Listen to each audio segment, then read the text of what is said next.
Hello बच्चों, स्वागत है आप सबका हमारे इस चैनल ए टू जेड वाला। और आज हम लोग इस वीडियो में कक्षा 10 की जो विज्ञान है यानी जो साइंस है उसके बारे में पढ़ने वाले हैं। और उसका जो चैप्टर नंबर 2 है जिसका नाम है एसिड बेस एंड साल्ट यानी अम्ल क्षार और लवण, इसके बारे में बेहतरीन से बेहतरीन जानकारी लेंगे।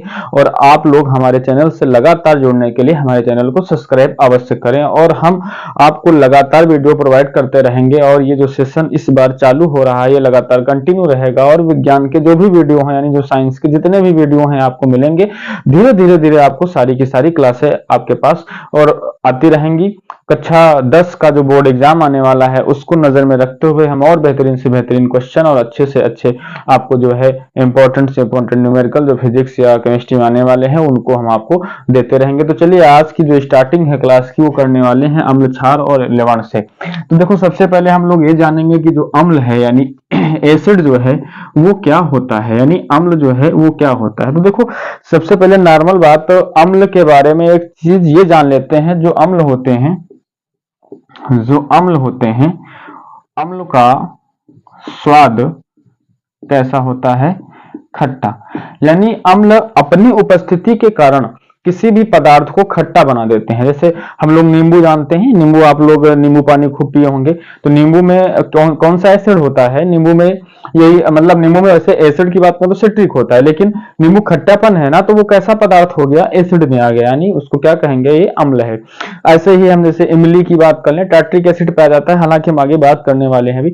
दही की बात कर लें, दही में लैक्टिक एसिड पाया जाता है। ऐसे बहुत सारी चीजें हैं जो खट्टेपन में होती हैं और वो जितना भी खट्टापन होगा वो सब किसकी वजह से है? अम्ल। यानी अम्ल अपनी उपस्थिति के कारण किसी भी पदार्थ को खट्टा कर देते हैं। देखो अम्ल को पहचानने के कई तरीके हैं। तो पहला नंबर ये है कि अम्ल का स्वाद कैसा होता है? तो अम्ल का स्वाद खट्टा होता है, आप ऐसे जान सकते हैं। दूसरी बात ये हो गई कि देखो एक जो है लिटमस पेपर, देखो लिटमस पेपर की बहुत ही लंबी चर्चा हम करने वाले हैं, लेकिन यहाँ पर हम थोड़ा सा देख, लिटमस पेपर आगे हम बहुत अच्छी चर्चा करेंगे। लिटमस पेपर है क्या, कहाँ से प्राप्त होता है और इसकी पूरी जानकारी लेंगे। लेकिन अभी हम इतना जानते हैं कि लिटमस पेपर हमको आसानी से अवेलेबल हो जाता है।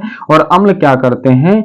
लिटमस पेपर जो आपका नीला होता है ना, नीले को लाल कर देते हैं।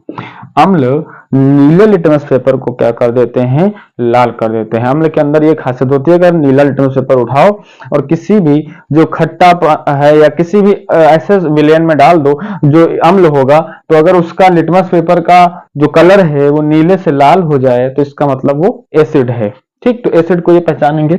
दूसरी चीज देखो, एक महान वैज्ञानिक हैं जिनका नाम है आर्हेनियस। तो आर्हेनियस जी ने बताया, आर्हेनियस के अनुसार जो अम्ल होते हैं ना, आर्हेनियस के अनुसार जो अम्ल हैं, तो इनके अनुसार ये था कि जलीय विलयन में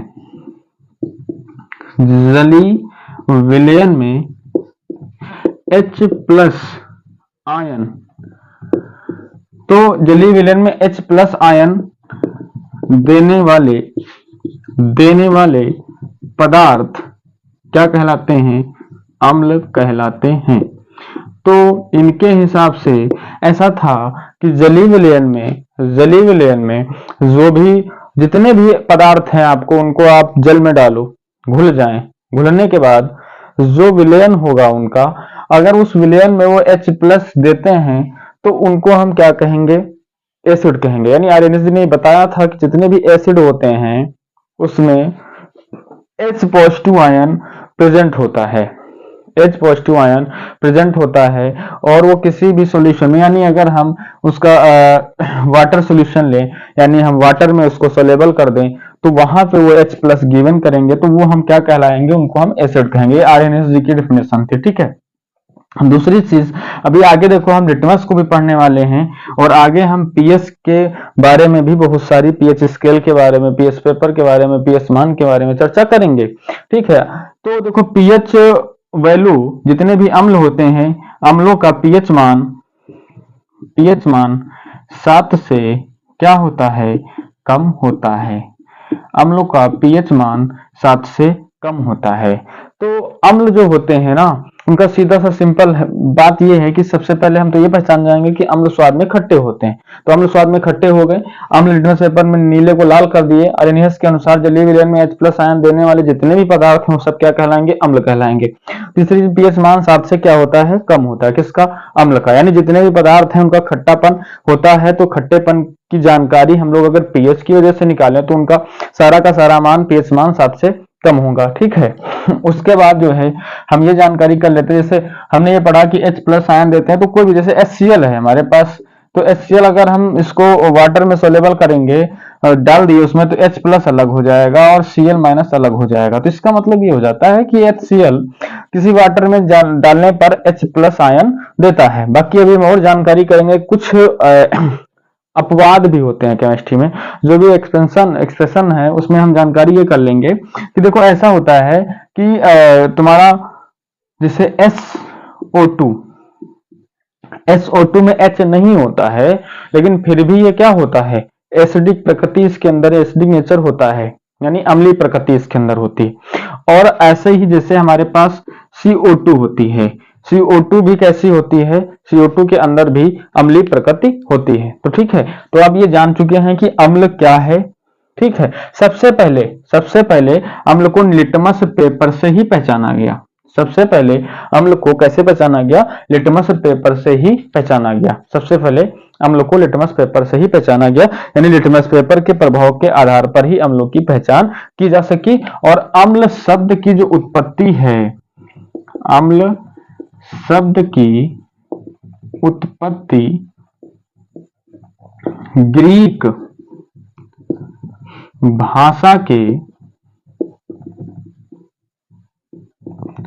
एसिड से हुई है। किससे हुई है? ग्रीक भाषा के एसिड्स शब्द से हुई है, यानी एसिड शब्द से हुई है, जिसका अर्थ है खट्टा।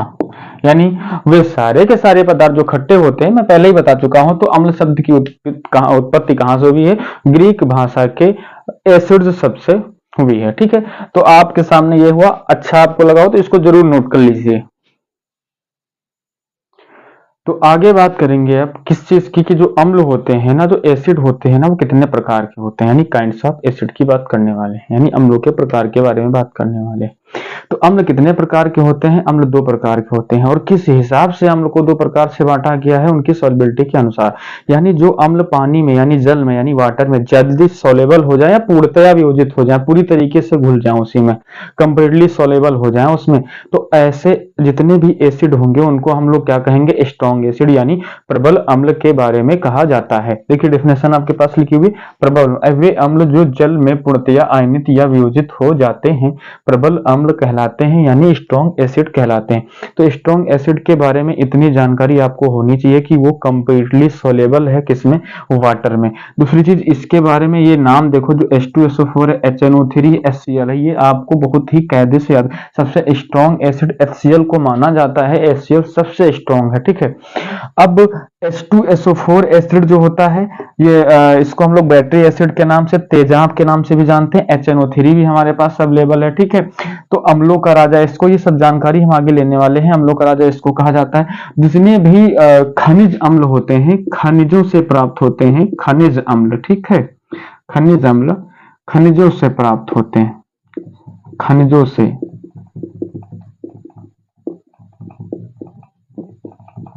वो सारे के सारे कैसे होते हैं? स्ट्रॉन्ग एसिड हैं, यानी हम जितने भी नेचुरल एसिड होते हैं उनको क्या कहेंगे? सारे के सारे स्ट्रॉन्ग एसिड हैं, यानी खनिजों से प्राप्त होने वाले हैं। ये बात हम लोग जानने वाले हैं। दूसरी चीज दुर्बल अम्ल की बात करें, जिनमें जो वाटर में डाले जाए, पानी में डाले जाए, पूर्णतया वियोजित ना हो, यानी कंप्लीटली सोलेबल उसमें ना हो, ऐसे सारे एसिड किस नाम से जाने जाएंगे? उनको हम लोग कहेंगे वीक एसिड, यानी दुर्बल अम्ल। अब दुर्बल अम्ल की डेफिनेशन, हमारे वे अम्ल जो जल में पूर्णतया वियोजित नहीं होते हैं या आयनित नहीं होते हैं, उनको हम लोग क्या कहते हैं? दुर्बल अम्ल कहलाते हैं। अब ऐसे कहां पे मिलने वाले हैं? जो कार्बनिक यौगिक होते हैं, तो कार्बनिक अम्लों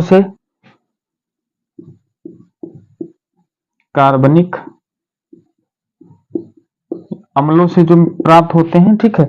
जितने भी कार्बनिक अम्ल हैं उनसे प्राप्त होने वाले हैं। दूसरी चीज, जो पादप हैं,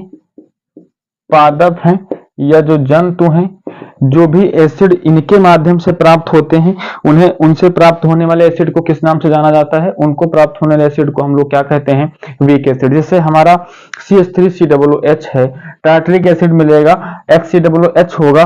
देखो जंतुओं में जैसे मधुमक्खी के डंक में ये वाला एसिड पाया जाता है, HCOOH। HCH3COOH जो सिरका होता है, सिरका, ठीक है, जो सिरका खाया जाता है, सिरका देखा होगा, उसमें CH3COOH पाया जाता है। तो ऐसे एसिड हमको मिलने वाले हैं। नाम बहुत अच्छे से याद रखना। H2SO4 का नाम आप लिख लीजिए सल्फ्यूरिक एसिड। क्या नाम है? सल्फ्यूरिक एसिड, यानी सल्फ्यूरिक अम्ल। HNO3 का नाम बहुत कायदे से याद रखिए, इसका नाम क्या है? नाइट्रिक एसिड, नाइट्रिक अम्ल, ठीक है। HCl का नाम आपको याद रखना है, HCl hydrochloric acid, hydrochloric acid, hydrochloric अम्ल, ठीक है। ये नाम बहुत कायदे से याद रखना है। बाकी इनकी चर्चा हम बहुत बेहतरीन करने वाले हैं सारे अम्ल की। हाँ, आगे नीचे HCl की बात करें तो hydrogen cyanide, hydrogen cyanide acid. उसके बाद CH3COOH की बात करें तो एसिडिक एसिड। कैसा एसिड है? एसिटिक एसिड, ठीक है। आगे बात करें HCOOH की तो इसको क्या कहेंगे हम लोग? फॉर्मिक एसिड या मेथेनोइक एसिड। क्या कहेंगे? फॉर्मिक एसिड या क्या कहेंगे? Methanoic acid. तो जानकारी के लिए आपको ये जरूर पता होना चाहिए कि अम्ल कितने प्रकार के होते हैं। तो अम्ल हमारे पास 2 प्रकार के अवेलेबल हैं, ठीक है। जल्दी से आप इसको नोट कर लीजिए। आगे हम लोग बात ये करेंगे कि देखो ऐसा होता है कि जैसे अभी हमने थोड़ी देर पहले पढ़ा था कि जो आपका लिटमस पेपर होता है वो है क्या? तो लिटमस पेपर देखो एक पेपर है, और ये बनाया कैसे जाता है? तो एक लाइकेन नामक हमारा पौधा होता है, समुद्री पौधा होता है, ठीक। वहां से इसका निर्माण हुआ, वहां से बना है। अब लाइकेन के अंदर एक सबसे बड़ी क्वालिटी ये होती है कि लाइकेन का पौधा एक एयर पोल्यूशन इंडिकेटर है, यानी जो भी हवा प्रदूषक है, हवा जहां पे प्रदूषण होगी, जहां वायु का प्रदूषण होगा, वहां पर ये पौधा ग्रोथ नहीं करेगा। यानी 100 से 150 मीटर के आसपास, 100 से 150 मीटर के आसपास एयर पोल्यूशन नहीं होना चाहिए। और एयर पोल्यूशन कब होता है? तो एयर पोल्यूशन, जो एयर पोल्यूशन है, SO2 जो आपकी होती है ना, इसकी अधिकता के कारण होता है। अगर SO2 वायुमंडल में यानी एटमॉस्फेयर में है तो इसका मतलब वहां पे प्रदूषण है। तो SO2 जो होती है वो प्रदूषण वाली गैस होती है, और इसका जो रिप्रेजेंटेशन है, यानी ये उपस्थित है कि नहीं है, जहां पर ये लाइकेन होगा वहां पर अगर ये है आपकी, तो क्या होता है वहां पे कि ये ग्रोथ नहीं करने वाला है। कौन? लाइकेन का पौधा। लाइकेन के पौधे से मिर्गी की दवा यानी फिट्स मेडिसिन बनाई जाती है। लाइकेन के प्लांट के लिक्विड से बनाई जाती है ये आपके। तो लाइकेन का पौधा समुद्री पौधा है, आप जान के। और इससे क्या निर्माण हुआ? इससे लिटमस पेपर बना। तो लिटमस पेपर काहे से बना? लाइकेन के पौधे से बना। ये चीज आपको बहुत कायदे से पता होनी चाहिए। लाइकेन का पौधा कहाँ पाया जाता है? समुद्र में पाया जाता है, ये भी आपको पता होनी चाहिए। और लाइकेन के पौधे से और क्या बनता है? मिर्गी की दवा बनती है। और इसका फायदा क्या है? ये एयर पोल्यूशन इंडिकेटर है, यानी वायु प्रदूषक सूचक यंत्र, या सूचक यंत्र नहीं, सूचक पौधा, ये हम लोग कहेंगे, ठीक है। तो ये हमारे लिटमस पेपर के बारे में जानकारी हो गई, ठीक है। तो ये आप जान गए कि देखो लिटमस पेपर होता क्या है। तो आज की क्लास में बस इतना ही देखते हैं, फिर नेक्स्ट क्लास में आगे बहुत ही बेहतरीन से बेहतरीन अम्लों के बारे में जानेंगे कि कौन से पदार्थ में कौन सी चीज में कौन सा अम्ल पाया जाता है, और पीएच स्केल के बारे में बहुत ही बेहतरीन जानकारी लेने वाले हैं। तो आप हमारे इस चैनल को सब्सक्राइब करिए और ज्यादा से ज्यादा लोगों को शेयर करिए। तो और आगे से जो है आपको नए वीडियो मिलते रहें, तो हमारे साथ लगातार जुड़ते रहिए। धन्यवाद।